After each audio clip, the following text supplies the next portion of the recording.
Dear students, today we will solve another problem of time response analysis. So, consider the given system as shown in figure. Determine the value of A such that damping ratio is 0.5. Also obtain the value of rise time, peak time and maximum peak overshoot. So, in the question they are given zeta value as 0.5.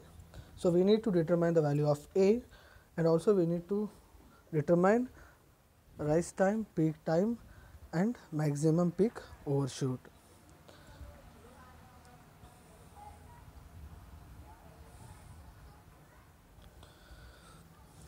So, the given transfer function you can see g of s is there in the diagram, then h of s is there, g of s is 16 by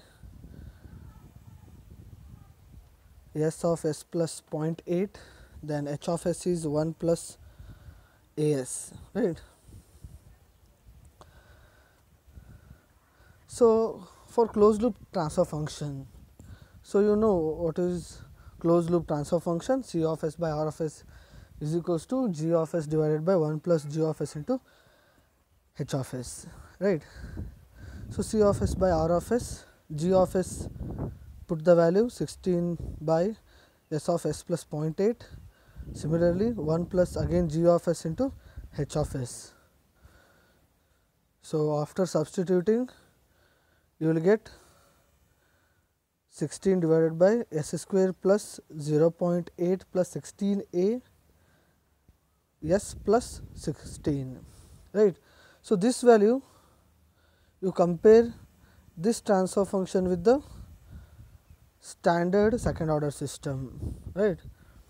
So, omega n square, that is 16, right. Similarly, 2 zeta omega n s, that will be 0.8 plus 16 a s, right. So, like that you compare, then you will get the values. Omega n square is equals to 16. So, omega n is equals to 4 radian per second, right.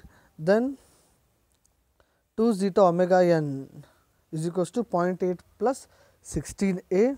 So, we know what is omega n and what is zeta. Zeta is already given 0.5.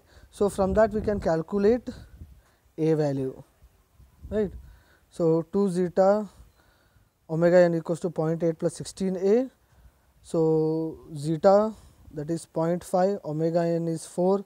So, by putting the values we will get a is equals to 0.8, right.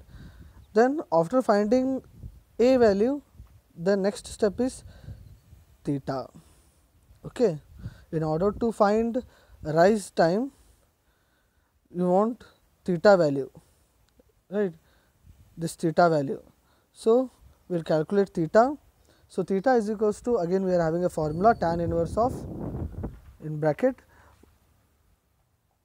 root of 1 minus zeta square divided by zeta.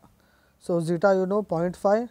So, theta you will get 60 degree, right, but you must convert that into radian per second in terms of radian. So, in terms of radian degree, convert, when you convert that into radian you will get 1.04 radian. Okay. Then calculate omega d. Okay. So, omega d is equals to, we are having a formula, omega n root of 1 minus zeta square. So, you know what is omega n, what is zeta. So, you will get omega d is equals to 3.64 radian per second. Okay. Then rise time. So, again you know what is pi, that is 3.142, what is theta, then what is omega d, you already calculated those values. So, put the values, then rise time will get 0.605 second. So, in 0.605 second it has reached the rise time. Then peak time, T p is equals to pi by omega d. So, pi means 3.142, Then omega d, we already calculated omega d 3.64. So put that value, then you will get peak time, that is 0.863 second. Right. Similarly, last one, maximum peak overshoot. So that is percentage MP, which is equals to e raised to minus pi zeta divided by root of 1 minus zeta square. So if you put the values, then you will get 16.3. So if you face any difficulty, then please let me know. Thank you.